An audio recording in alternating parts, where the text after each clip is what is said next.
할렐루야. 오늘 은혜 받으실 말씀은 하박국 3장 16절에서부터 19절까지입니다. 함께 합독하도록 하겠습니다. 내가 들었으므로 내 창자가 흔들렸고 그 목소리로 말미암아 내 입술이 떨렸도다. 무리가 우리를 치러 오는 환난 날을 내가 기다림으로 썩이는 것이 내 뼈에 들어왔으며 내 몸은 내 초소에서 떨리는도다. 비록 무화과 나무가 무성하지 못하며 포도나무에 열매가 없으며 감람나무에 소출이 없으며 밭에 먹을 것이 없으며 우리의 양이 없으며 외양간에 소가 없을지라도 나는 여호와로 말미암아 즐거워하며 나의 구원의 하나님으로 말미암아 기뻐하리로다. 주 여호와는 나의 힘이시라. 나의 발을 사슴과 같게 하사 나를 나의 높은 곳으로 다니게 하시리로다. 이 노래는 지휘하는 사람을 위하여 내 수금에 맞춘 것이니라. 아멘. 오늘 함께 은혜 나누실 말씀의 제목은 두려움에서 승리의 개선가로. 오늘 하박국 선지자가 지금 두려움에 떨면서 기도를 시작해서 승리의 개선가로 노래를 부르면서 기도를 마치고 있는 모습을 오늘 하박국 3장 1절에서부터 19절까지인데 본문이 길어서 16절서부터 19절까지만 함께 합독을 했는데 기도의 시작은 3장 1절서부터 시작합니다. 보면은 시기온옷에 맞춘 선지자 하박국의 기도라라고 시작을 해서 맨 마지막에 뭐라고 되어 있냐면 이 노래는 이렇게 마칩니다. 기도로 시작했는데 노래로 마치고 있어요. 이것이 우리가 두려움 가운데 있을 때 기도를 하면 마지막에는 노래로 승리의 개선가로 우리의 기도가 바뀌어지는 모습을 오늘 이 본문을 통해서 우리가 배워야 됩니다.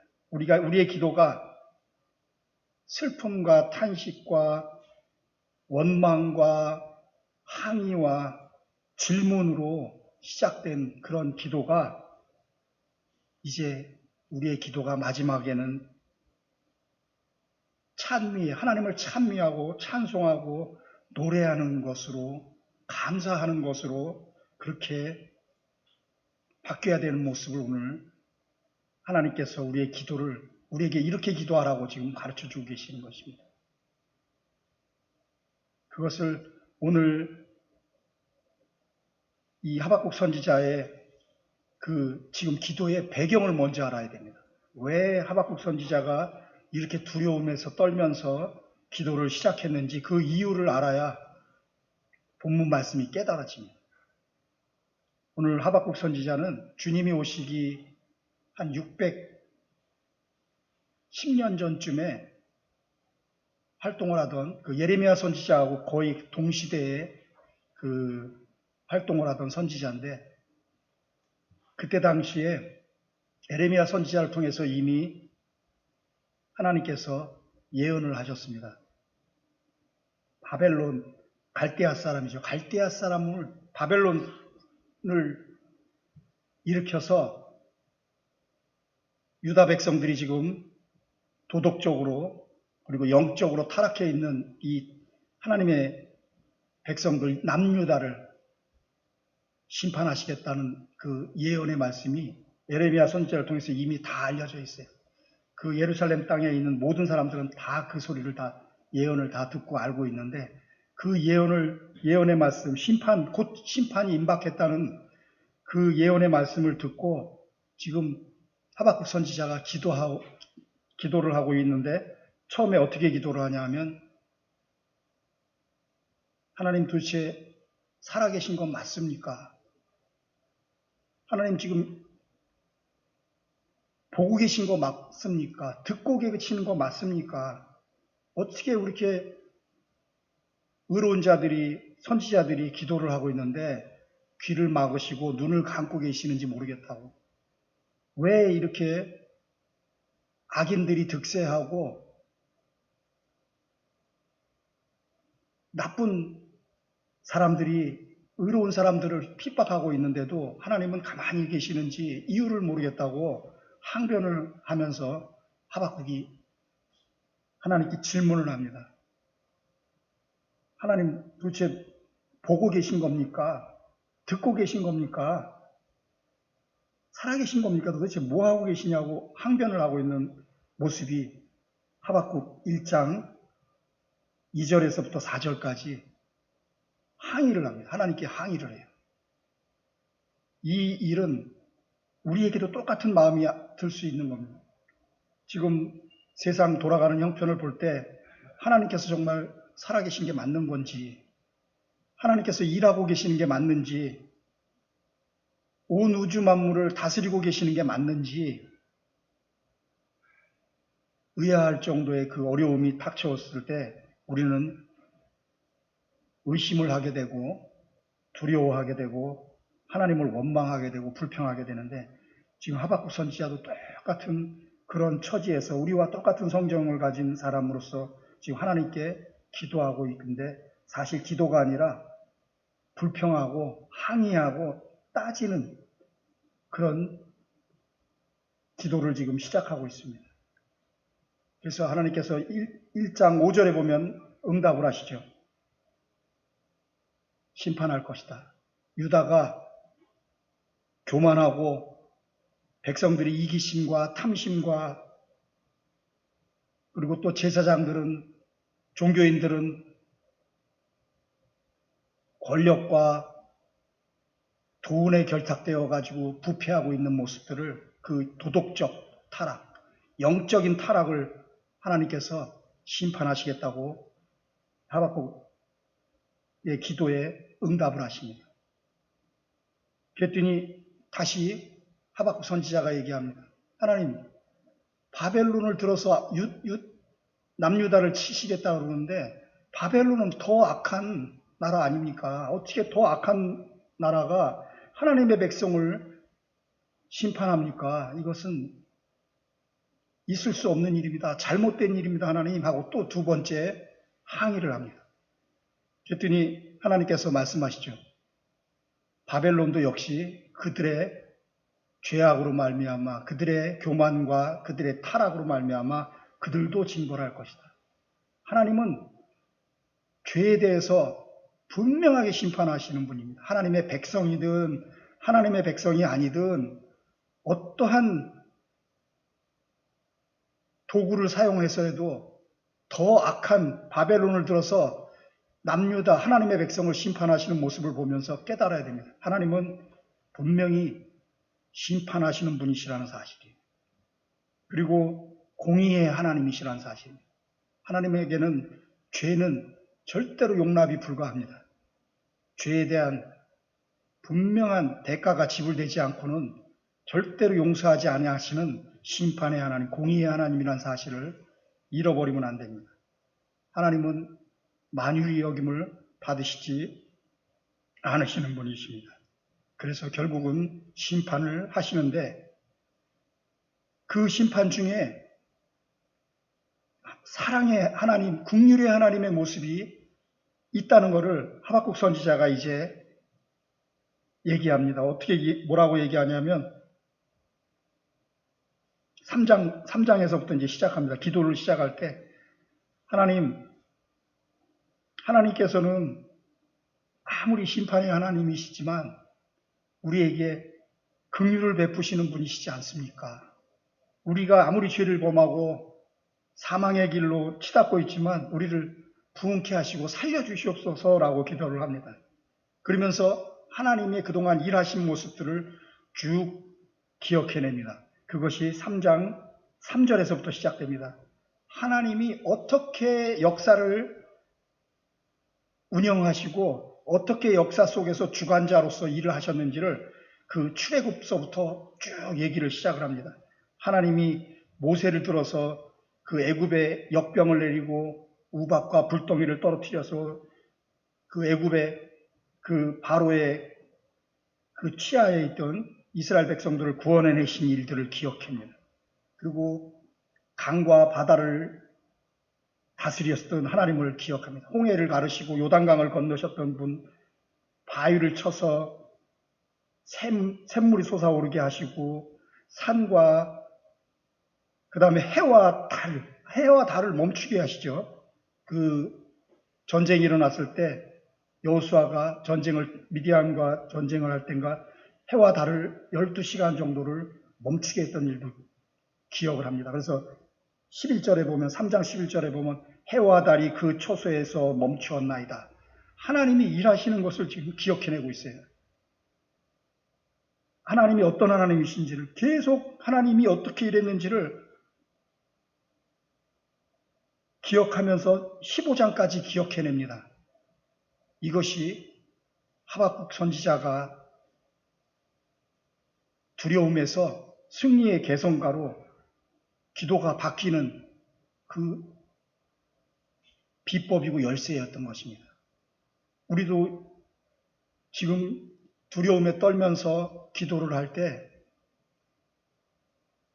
지금 현재의 상황만 놓고 염려하고 근심하고 두려워 떨 것이 아니라 내 인생 가운데서 하나님께서 행하신 일들을 기억해내는 것입니다.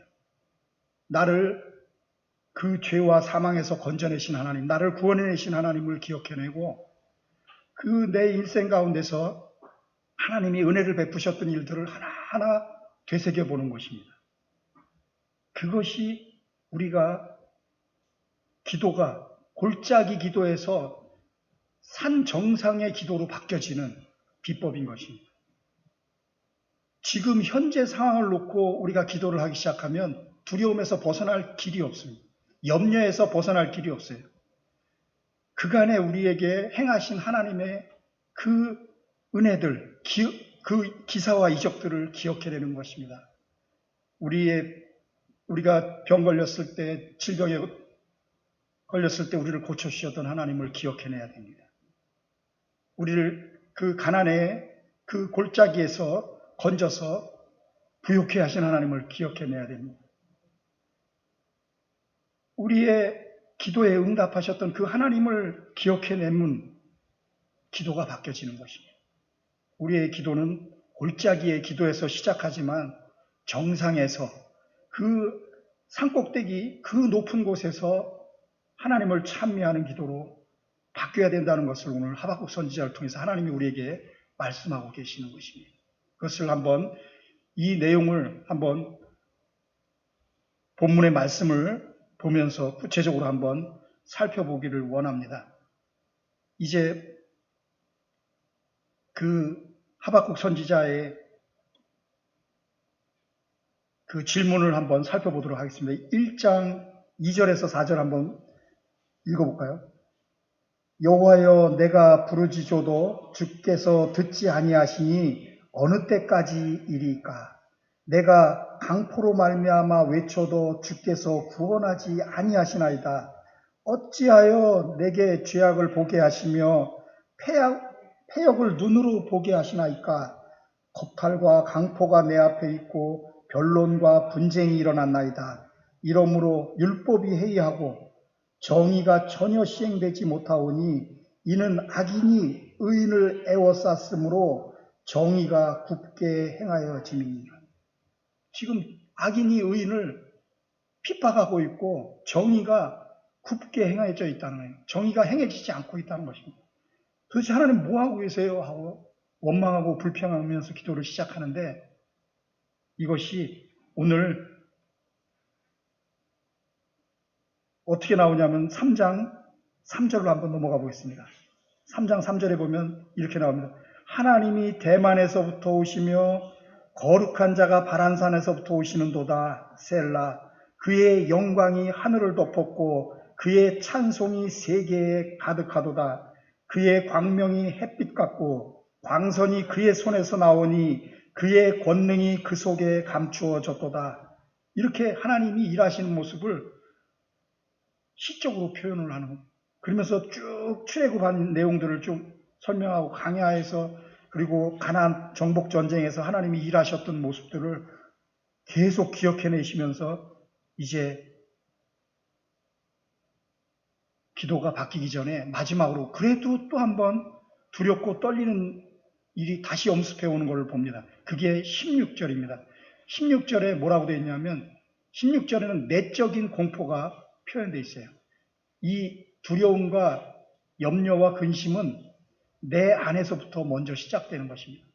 그리고 그 다음에 17절에는 주변 환경으로 인한 환란을 얘기하고 있습니다. 한번 16절에 내적인 그런 공포의 문제를 한번 들어보겠습니다. 내가 들었으므로, 이 뭘 들었냐는 얘기는 그 선지자들을 통해서 바벨론이 이제 남유다 예루살렘 성을 함락시키고 전부 포로로 잡아갈 것이라는 그 소문을 들은 것입니다. 내가 들었으므로 내 창자가 흔들렸고 내 목소리로 말미암아 입술이 떨렸고 무리는 바로 바벨론을 의미합니다. 아수르 사람들. 무리가 우리를 치러 오는 환난 날을 내가 기다림으로 썩히는 것이 내 뼈에 들어왔으며 내 몸은 내 초소에서 떨리는도다. 이게 내적인 두려움, 공포를 지금 얘기하고 있습니다.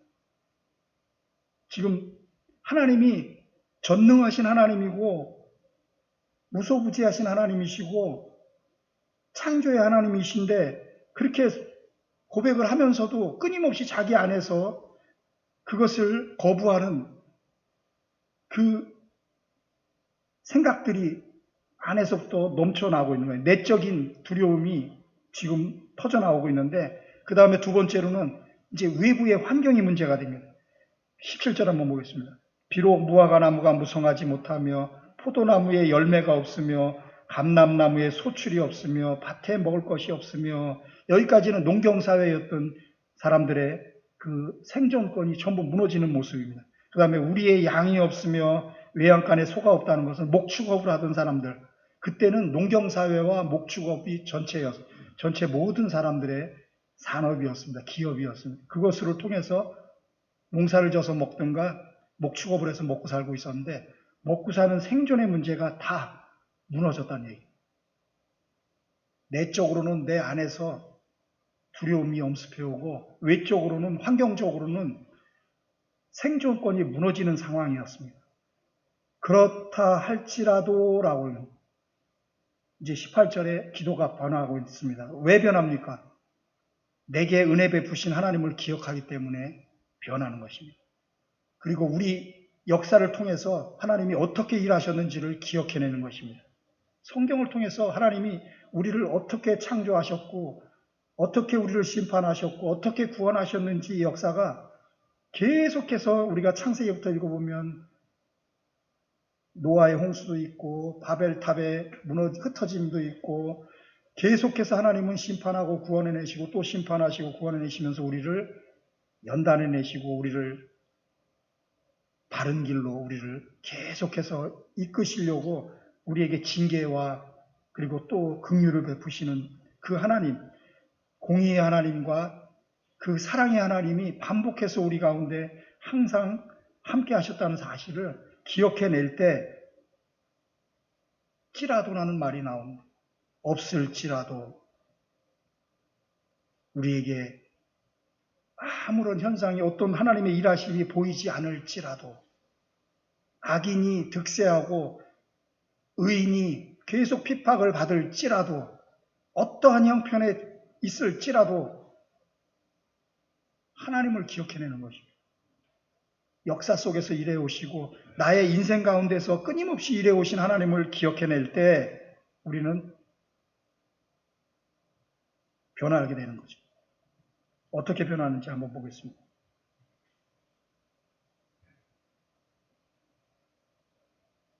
슬픔의 골짜기에서 기쁨의 정상으로 우리가 올라갈 수 있어요.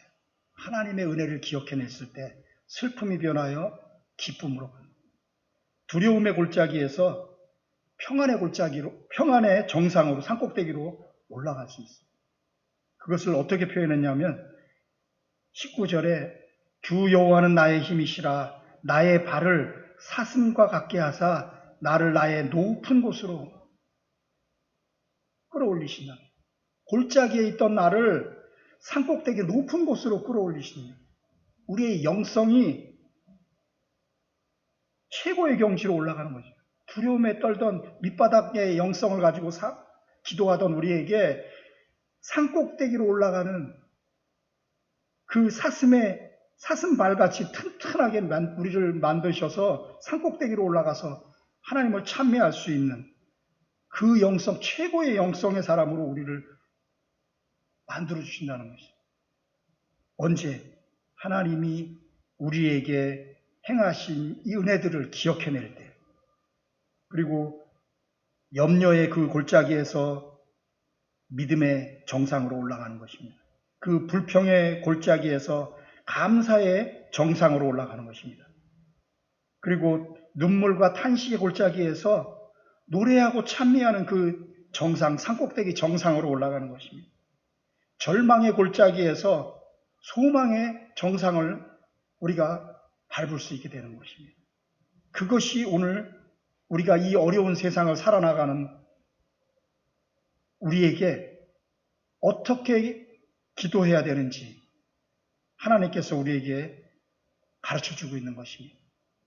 골짜기에서 머무르지 말고 하나님의 성령의 충만함을 받아서 사슴발같이 강한 힘을 얻어서 능력을 받아서 권세를 받아서 권능을 받아서 정상으로 올라가라는 것입니다. 그곳에서 나의 구원의 하나님으로 인해서 기뻐하고 하나님 한 분만으로 즐거워하며 나의 힘이 되신 여호와를 찬양하는 감사의 제사를 올려드리는 것을 정상에서 그렇게 하라는 것입니다. 골짜기에 머물 것이 아니라 정상에서 노래를 하라는 것입니다. 찬송을 부르고 찬미하라는 것이 탄식에서 시작한 그 우리의 기도가 찬송의 감사의 제사의 노래로 바뀌는 역사가 우리의 기도 가운데서 있어야 한다는 것입니다. 그러면서 그렇게 하는 자에게는 어떤 일이 벌어지는지를 결론이 뭐라고 나왔냐면 하박국서 2장 4절에 미리 해답을 주고 계세요. 결론을 말씀하고 계십니다. 2장 4절 보면 의인은 그의 믿음으로 말미암아 살리라. 우리가 사는 것은 하나님에 대한 믿음을 가지고 사는 거란 얘기예요. 아브라함이 하나님을 믿음에 그를 의로 여기셨다라는 말이 창세기에 나옵니다. 그때는 율법이 주어지지도 않았어요.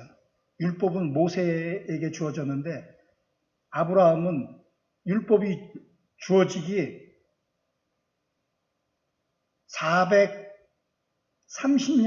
450년 전쯤에 아브라함은 의롭다함을 인정받았습니다. 율법하고 관계없이 하나님을 믿음에 그를 의로 여겼다라고 말씀합니다. 율법과 관계가 없다는 얘기입니다. 의로운 것은 하나님을 믿는 것을 의로 여긴다는 것이에요. 율법을 행해서 의롭게 되는 것이 아니라는 사실이에요. 율법은 내가 죄인이라는 것을 깨닫는 거울에 지나지 않는 것입니다. 율법을 통해서 의롭게 되는 자는 단 한 명도 없어요. 그냥 내가 죄인이라는 것을 깨닫게 해주는 거울에 불과해요. 우리가 성경을 읽으면 율법은 말씀을 의미하는데 말씀을 읽으면 내가 죄인이구나 하는 것을 깨닫게 되는 거울 역할을 할 뿐이에요. 나를 구원하시는 분은 하나님, 예수님밖에 없는 것입니다. 성령의 도우심이 있어야 되는 것이죠. 성령이 오셔서 우리를 죄인이라는 걸 깨닫게 해주셔야 회개하고 나의 구원의 길은 오직 예수님밖에 없다. 나를 구원하실 길이요 진리요 생명 되시는 분은 예수밖에 없다는 것을 깨닫게 되는 것. 그것이 의인이 사는 길이라니. 그것을 하박국 선지자는 알고 있었던 것이 하나님께서 그렇게 응답을 하신 거죠. 하박국 선지자에게 자꾸 항변하고 불평하고 탄식하니까 그래도 나의 의인은 나에 대한 믿음을 가지고 있기만 하면 산다. 아무리 심판이 임한다 할지라도 하나님을 믿기만 하면 노아처럼 온 인류가 다 물에 잠겨 죽는 심판을 당할 때도 그 믿음의 노아는 자기 가족들과 함께 구원을 받지 않습니까? 이것이 하나님을 믿는 사람들이 받는 구원이라는 것입니다. 모든 사람들이 먹고 마시고 즐겁게 사는 일에 정신이 없을 때 노아는 하나님의 말씀을 믿고 120년 동안 산꼭대기에서 배를 만들죠. 그 믿음으로 사는 것입니다. 우리 의인도 지금 당장은 정말 미련해 보이고 한심해 보이는 그런 삶을 산다 할지라도 노아가 햇빛이 쨍쨍 찌는 날 120년 동안 그 큰 배를 만드는 믿음이, 하나님은 그 믿음을 보시고 노아와 8 식구를 살려내는 것처럼 그렇게 의인은 그 믿음, 하나님에 대한 믿음을 가진 자는 살려내시겠다는 것입니다. 그리고 결론은 2장 14절에 또 나옵니다. 2장 14절 한번 볼까요? 하박국 선지자에게 하나님께서 답을 주신 거예요. 미리 답을 다 주셨습니다. 14절에 보면 뭐라고 나왔냐면, 이는 물이 바다를 덮음 같이 여호와의 영광을 인정하는 것이 세상에 가득합니다. 지금 악인이 득세하고 정의는 다 무너진 것 같고 세상은 전부 죄악 가운데서 엉망인 것 같아도 물이 바다를 덮음 같이 하나님의 영광을 인정하는 일들이 온 세상에 복음이 가득하게 될 것이다. 지금 이 예언의 말씀이 지금부터 2600년 전에 약속하신 말씀, 예언하신 말씀인데 지금 어떻습니까? 물이 바다를 덮은 같이 여호와의 영광을 다 인정하고 있는 사람들로 지금 온 땅이 지금 점점 덮여가고 있는 것을 우리는 보고 있는 것입니다. 그 지구상의 조그만 땅, 그 유대 땅, 남유다, 그 예루살렘에서 시작된 그 자그마한 물줄기가 흘러서 온 세상을 다 덮어버리는 것입니다. 그 복음이 다 덮어버리는 것입니다. 그 하나님의 말씀이, 하나님의 생수의 강이 온 세상을 다 덮어버리는 것이죠. 그 일이 지금도 일어나고 있는 것입니다. 우리는 절대로 하나님의 일하심에 대해서 조급한 마음으로 성급한 생각을 가지고 판단하면 안 됩니다. 하나님은 역사를 분명히 이끌어 나가고 계시다는 사실이에요. 온 세상을 만드시었고 그것을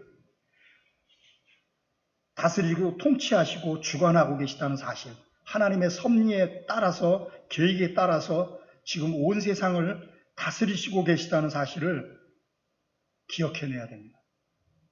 그때 우리의 기도는 골짜기에서 정상으로 옮겨지는 것입니다. 그 하나님에 대한 믿음으로 우리는 사는 것입니다. 그래서 나의 의인은 믿음으로 말미암아 살리라. 이 구절이 로마서로 넘어가서 사도 바울이 변하고 루터가 변하고 많은 기독교 그 믿음의 선배들이 이 믿음을 가지고 승리했던 것입니다.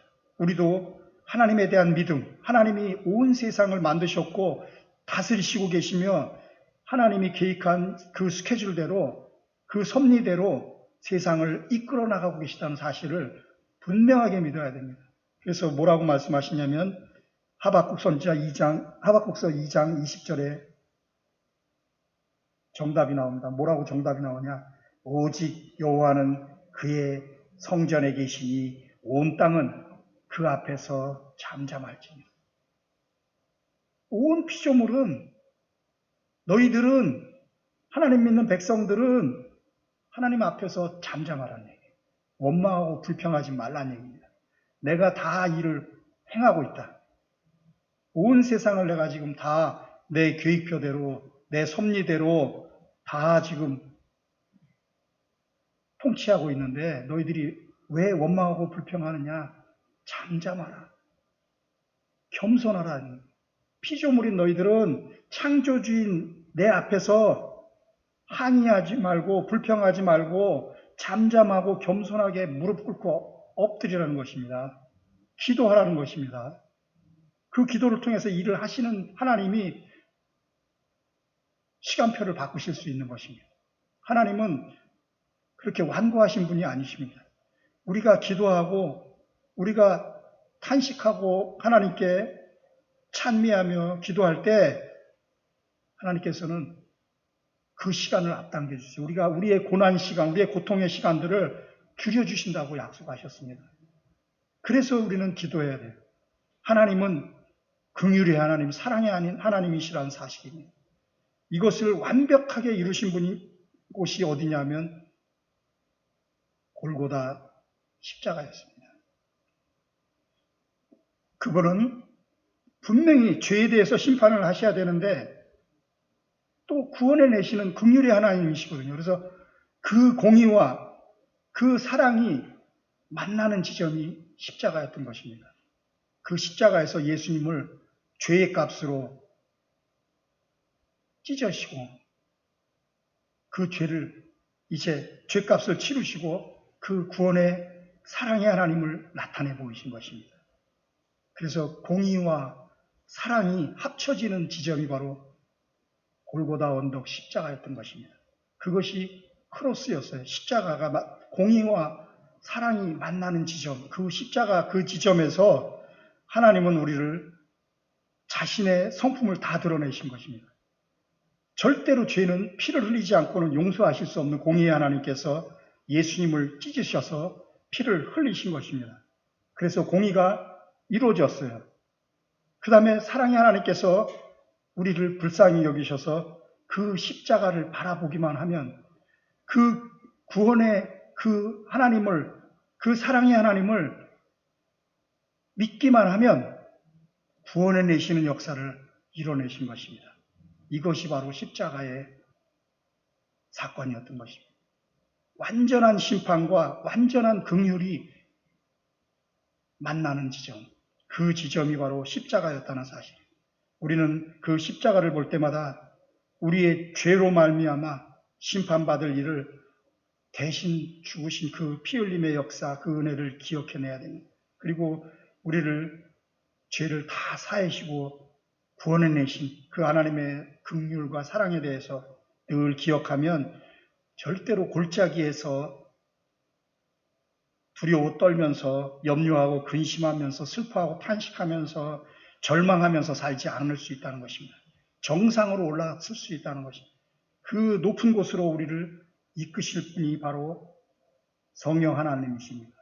우리가 기도할 때 성령께서 우리 마음에 희락으로 가득 채워주시고 평안으로 가득 채워주시고 노래하고 찬미할 수 있는 그 놀라운 그 나의 높은 곳으로 다니게 하시는 그 역사가 일어날 것이라는 사실이에요.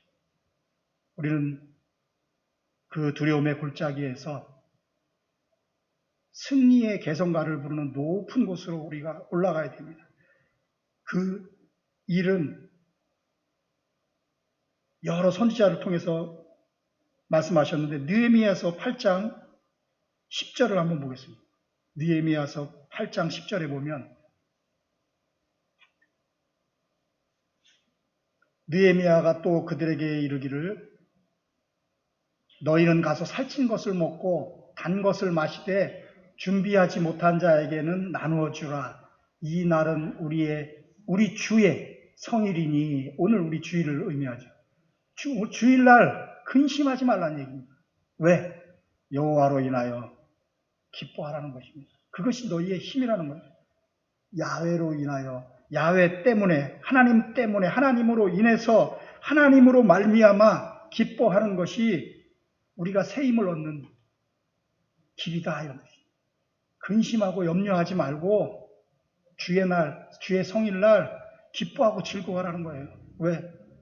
그분을 믿기 때문에 그런 거죠. 하나님을 믿으면 그분이 우리에게 새 힘이 되신다는 거예요. 그분 자체가 힘이 되시는 거예요. 우리가 그분을 기뻐할 때 우리에게 자연적으로 힘이 생기는 것입니다. 스바냐 3장 17절도 한번 보겠습니다. 너희 하나님 여호와가 너의 가운데 계시니 하나님이 우리와 함께 계시다는 얘기예요. 그는 구원을 베푸실 전능자시라. 그가 너로 말미암아 기쁨을 이기지 못하며 너를 잠잠히 사랑하시며 너로 말미암아 즐거이 부르며 기뻐하시죠.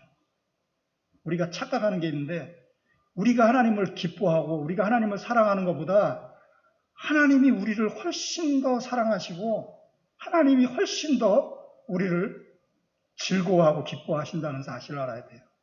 우리가 하나님 사랑하는 것은 정말 조족지혈의 세 발의 피밖에 안 된다는 거예요. 한 방울에 지나지 않는. 하나님이 우리를 사랑하시는 그 사랑의 양은 바다 같은 사랑을 우리에게 베푸시고 계시는데 우리는 새 발에서 나는 피 한 방울 정도로 우리는 하나님을 사랑하는 정도라는 거예요. 하나님이 우리를 얼마나 사랑하시는지를 이 구절을 기억해내야 됩니다. 그분이 우리에게 구원을 베푸실 전능자시라는 사실이에요. 그분이 우리를 기뻐하고 우리를 사랑하시는데 우리가 왜 두려워하고 염려해야 되느냐라고 지금 얘기하고 있는 것이에요. 그 사랑에 대해서 흔들림 없이 우리가 믿어야 돼요. 아무리 우리는 부족하고 정말 보잘것없는 존재이라 할지라도 우리는 하나님의 창조물, 걸작품이라는 사실을 기억해야 돼요. 하나님이 나를 만드셨다는 사실. 어떻게 하나님이 우리를 만드시고 우리를 기뻐하지 않고 사랑하지 않겠습니까? 자기가 만든 작품을 싫어하는 그런 예술가는 없을 것입니다. 하나님은 우리를 창조하신 우리를 작품으로 만드신 예술가이신 것입니다. 그분이 우리를 얼마나 이뻐하시는지. 왜냐하면 모든 사람이 똑같지가 않거든요. 하나하나 다 다르기 때문에 다 기뻐하시는 거예요. 다 사랑하시는 거예요. 똑같은 인류 수십억 인구 중에 똑같은 사람이 한 명도 없기 때문에 다 작품으로 인정하시는 거예요. 내가 이렇게 창조해낸 나의 작품들 내가 기뻐하고 내가 사랑한다고 하나님은 지금 말씀하고 계시는 거예요. 이것을 기억해낼 때 우리는 골짜기에서 정상으로 올라설 수 있는 것입니다. 이 하박국 선지자의 이 영성을 물려받은 신약의 대표적인 인물이 사도 바울입니다. 사도 바울이 그것을 알았어요. 이 영성을 하박국이 알았던 그 영성을 깨닫고 이제 얘기하죠. 빌립보서 4장 11절에서 12절을 한번 볼까요? 거기 본문이 준비가 안 됐을 텐데 뭐라고 나오냐면 사도 바울의 고백입니다. 이 사도 바울은 지금 로마 감옥에 갇혀 있고 얼마 후에는 순교를 당할 그런 지경에 놓여 있는데 그 상황 속에서 편지를 하면서 성도들에게 기뻐하라고 얘기합니다. 왜냐하면 이 하박국 선지자가 알고 있는 그 기쁨을 사도 바울도 알고 있었어요. 하나님으로 말미암아 우리 안에서 솟아오르는 기쁨을 사도 바울도 알고 있었기 때문에 지금 그 감옥 속에서도 그 금방 목이 잘려서 순교를 당할 일이 얼마 남지도 않았는데도 지금 뭐라고 고백하냐면 11절 한번 보겠습니다. 빌립보서 4장 11절 내가 궁핍함으로 말하는 것이 아니니라 어떠한 형편에든지 나는 자족하기를 배웠노니 나는 비천에 처할 줄도 알고 풍부에 처할 줄도 알아 모든 일 곧 배부름과 배고픔과 풍부와 궁핍에도 처할 줄을 아는 일체의 비결을 배웠노라. 이 일체의 비결이 뭡니까? 하나님으로 인해서 기뻐하는 것입니다. 하박국 선지자가 알고 있던 그 영성을 사도 바울도 알고 있었어요. 그 일체의 비결은 뭐냐면 온 인류 역사를 통해서 하나님이 일하시는 모습을 기억해내는 것입니다. 감옥 속에서도 하나님이 어떻게 일해 오셨는지를 기억해내는 거예요. 내 일생 가운데 하나님께서 어떻게 나에게 은혜를 베푸시면서 나를 구원해내셨는지를 기억해내는 거예요. 그게 비결인 것입니다. 어떠한 형편에 처하든지 자족할 수 있고 기뻐할 수 있는 것은 내게 베푸신 그 긴 세월 동안 하나님께서 나와 늘 함께 하시면서 내게 은혜를 베푸셨다는 사실을 기억해낼 때 감사가 넘쳐나는 것이고 기쁨이 넘쳐나는 것입니다. 믿음이 회복되는 것입니다. 그 의심에서 믿음으로 골짜기에서 정상으로 올라설 수 있는 그 비결이 바로 하나님이 그 일하시는 내 일생을 통해서 나를 도와주시고 은혜 베푸셨던 일들을 기억해내는 그게 비결입니다. 우리의 신앙이 골짜기에 있을 때 정상으로 올라갈 수 있는 비결은 내게 베푸신 은혜를 기억해내는 것입니다. 하나님이 나를 얼마나 사랑하시는지를 기억해내는 것입니다. 하나님이 나를 얼마나 기뻐하는지를 기억해내는 것입니다. 그것이 비결입니다. 골짜기에서 정상으로 다 옮겨가시는 저와 여러분이 다 되시기를 축원드립니다.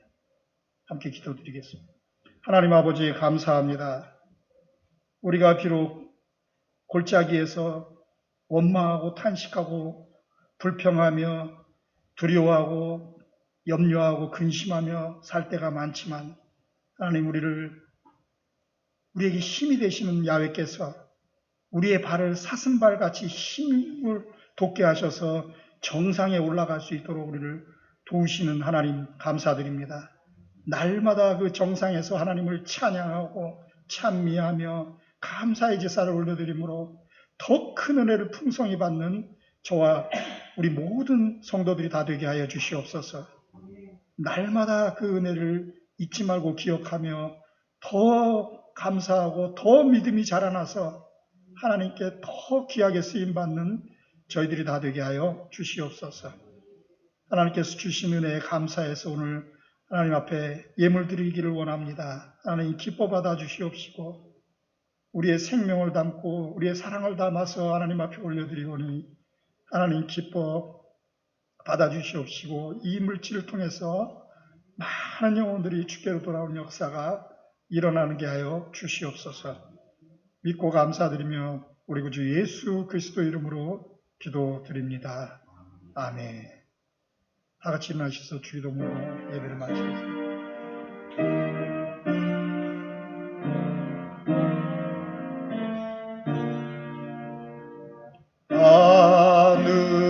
하늘에 계신 아버지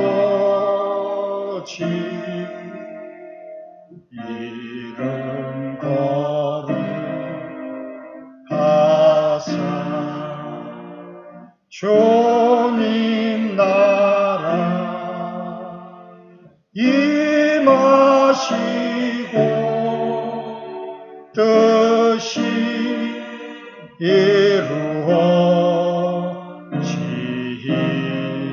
이루어지이다.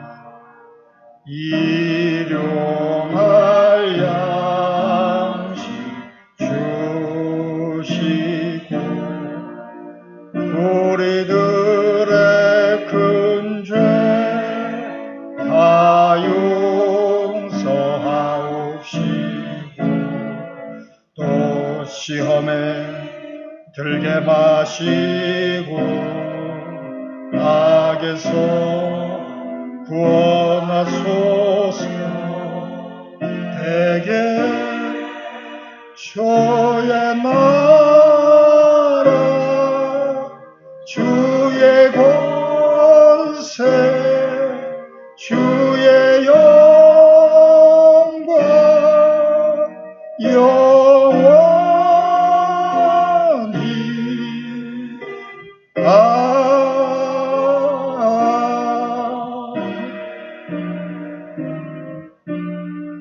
지금은 우리 주 예수 그리스도의 그 십자가에 피 흘리신 은혜와 아버지 하나님의 그 영원하신 그 사랑하심과 성령의 내주교통 충만케 하심과 감화감동 늘 우리와 함께 하심이 이제 그 십자가에서 이루신 그 공의와 사랑이 하나님 그 은혜를 사랑을 기억하며 일평생 주를 위해서 살기로 결단한 모든 성도들 머리 위에 이제로부터 영원토록 함께 하시기를 축원하옵나이다. 아멘.